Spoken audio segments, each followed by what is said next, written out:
Risalah 7. Keluarlah dari dirimu sendiri dan serahkanlah segalanya kepada Allah. Penuhi hatimu dengan Allah. Patuhlah kepada perintahnya dan jauhkanlah dirimu dari larangannya, agar nafsu badaniahmu tidak memasuki hatimu setelah ia keluar. Untuk membuang nafsu-nafsu badaniah dari hatimu, kamu harus berjuang melawannya dan jangan menyerah kepadanya dalam keadaan bagaimanapun juga dan dalam tempo kapanpun juga. Oleh karena itu, janganlah menghendaki sesuatu yang tidak dikehendaki oleh Allah. Kehendakmu yang tidak sesuai dengan kehendak Allah adalah kehendak nafsu badaniah. Jika kehendak ini kamu turuti, maka ia akan merusak dirimu dan menjauhkanmu dari Allah. Patuhilah perintah Allah, jauhilah larangannya, bertawakallah kepadanya, dan jangan sekali-kali kamu menyekutukannya. Dialah yang telah menjadikan nafsu dan kehendakmu. Oleh karena itu, janganlah kamu berkehendak, berkebutuhan atau bercita-cita untuk mendapatkan sesuatu, agar kamu tidak tercebur ke lembah syirik. Allah berfirman, barang siapa mengharap perjumpaan dengan Tuhannya, maka hendaklah ia mengerjakan amal soleh, dan janganlah ia mempersekutukan seorang pun dalam beribadat kepada Tuhannya. Surat Al-Kahfi ayat 110. Syirik itu bukan melulu menyembah berhala, tetapi termasuk juga di dalamnya adalah menuruti hawa nafsu dan menyekutukan apa saja yang ada di dunia dan di akhirat dengan Allah. Karena apa saja selain Allah bukanlah Tuhan. Oleh karena itu, jika kamu tumpukan hatimu kepada sesuatu selain Allah, berarti kamu telah berbuat syirik.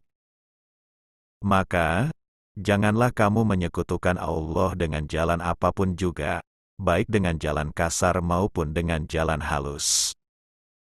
Berjaga-jagalah selalu dan jangan berdiam diri, berhati-hatilah selalu dan waspadalah, semoga kamu beroleh keselamatan. Segala kedudukan dan kebaikan yang kamu peroleh, jangan kamu katakan bahwa ia datang dari kamu sendiri atau kepunyaan kamu yang sebenarnya. Jika kamu diberi sesuatu atau kenaikan pangkat kedudukan, janganlah kamu hebohkan kepada siapapun. Sebab, ia dalam pertukaran suasana dari hari ke hari itu, Allah selalu menampakkan keagungannya dalam aspek-aspek yang senantiasa baru, dan Allah berada di antara hamba-hambanya dengan hati-hati mereka. Boleh jadi apa yang dikatakan sebagai milik kamu itu akan dilepaskannya dari kamu, dan boleh jadi apa yang kamu anggap kekal itu akan berubah keadaannya. Sehingga, jika hal itu terjadi kamu akan merasa malu kepada mereka yang kamu hebohkan itu. Maka, lebih baik kamu berdiam diri, simpan pemberian itu di dalam pengetahuan kamu saja dan tidak usah kamu sampaikan kepada siapapun. Jika kamu memiliki sesuatu, ketahuilah bahwa itu adalah karunia Allah. Bersyukurlah kepadanya dan mohonlah kepadanya supaya Dia menambahkan nikmat-nikmatnya kepadamu. Jika sesuatu itu lepas darimu, maka Dia akan menambah ilmumu, kesadaranmu dan kewaspadaanmu. Allah berfirman, apa saja ayat yang kami naskan atau kami jadikan manusia lupa kepadanya, kami datangkan yang lebih baik daripadanya atau yang sebanding dengannya. Tidakkah kamu mengetahui bahwa sesungguhnya Allah yang Maha Kuasa atas segala sesuatu? Surat Al-Baqarah ayat 106. Oleh karena itu, janganlah kamu mengira bahwa Allah tidak berkuasa atas segala sesuatu.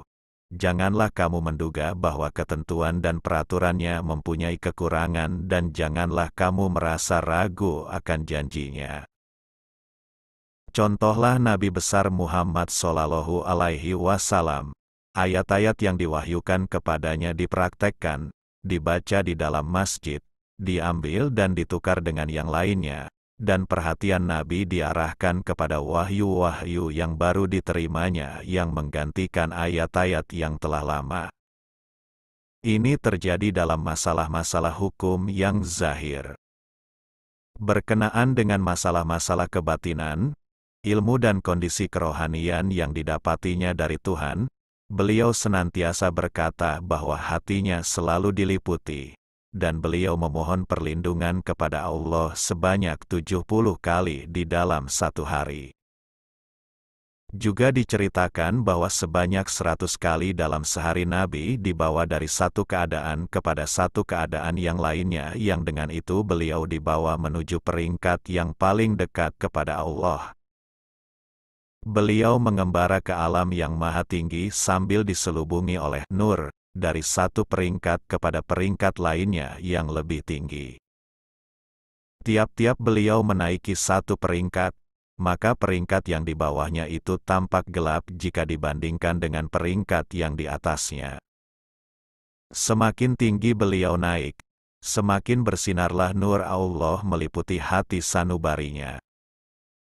Beliau senantiasa menerima pengarahan supaya memohon ampunan dan perlindungan Tuhan, karena sebaik-baiknya hamba Allah itu adalah mereka yang senantiasa memohon ampunan dan perlindungan Allah dan senantiasa pula kembali kepadanya.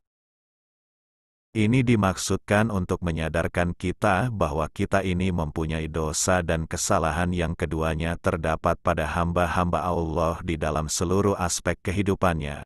Sebagai ahli waris Adam alaihi salam, bapa seluruh manusia dan hamba pilihan Allah. Manakala kelalaian terhadap perintah Allah telah mengaburkan cahaya kerohanian Adam dan beliau pun menampakkan keinginannya untuk kekal hidup di surga berada di samping Tuhan, dan Tuhan pun berkehendak mengantarkan malaikat Jibril kepada beliau, maka ketika itulah kehendak diri, ego, beliau nampak, kehendak Adam bercampur dengan kehendak Allah. Oleh karena itu, kehendak beliau dihancurkan, keadaan pertama itu dihilangkan, kedekatan kepada Tuhan di masa itu dihilangkan, cahaya keimanan yang bersinar terang itu berubah menjadi pudar dan kesucian rohani beliau telah menjadi sedikit kotor. Kemudian Allah hendak memberikan peringatan kepada beliau, menyadarkan beliau akan dosa dan kesalahannya, memerintahkannya untuk mengakui kesalahan dan dosanya serta meminta ampun kepada Allah. Adam alaihi salam berkata, "Wahai Tuhan kami, sesungguhnya kami telah berbuat aniaya terhadap diri kami sendiri. Jika Engkau tidak mengampuni kami dan mengasihani kami, sudah barang tentu kami termasuk dalam golongan orang-orang yang merugi." Kemudian datanglah petunjuk kepada beliau, kesadaran untuk bertobat, pengetahuan tentang hakikat akibatnya dan ilmu hikmah yang tersembunyi di dalam peristiwa ini pun tersingkaplah. Dengan kasih sayangnya, Allah menyuruh mereka supaya tobat. Setelah itu, kehendak yang timbul dari Adam diganti dan keadaannya yang semula pun dirubah, maka diberikanlah kepadanya jabatan, wilayah, yang lebih tinggi serta diberi kedudukan di dalam dunia ini dan di akhirat kelak. Maka jadilah dunia ini sebagai tempat tinggalnya dan tempat keturunannya, dan akhirat kelak adalah tempat kembalinya yang kekal abadi. Jadikanlah Nabi besar Muhammad Shallallahu Alaihi Wasallam seorang Rasul dan kekasih Allah, hambanya yang pilihan itu. Dan Adam, yaitu bapa seluruh manusia dan hamba pilihan Allah, sebagai contoh dan tauladan. Contohlah mereka berdua di dalam hal mengakui kesalahan dan dosanya sendiri, di dalam meminta ampun kepadanya, dan di dalam memohon pertolongannya dari segala noda dan dosa. Dan contohlah mereka di dalam hal merendahkan diri kepada Allah, karena manusia adalah makhluk yang lemah dalam segala hal. Tanpa pertolongan dari Allah Subhanahu wa Ta'ala tiada bisa apa-apa. Wallahu a'lam bishawab. Bersambung ke risalah berikutnya.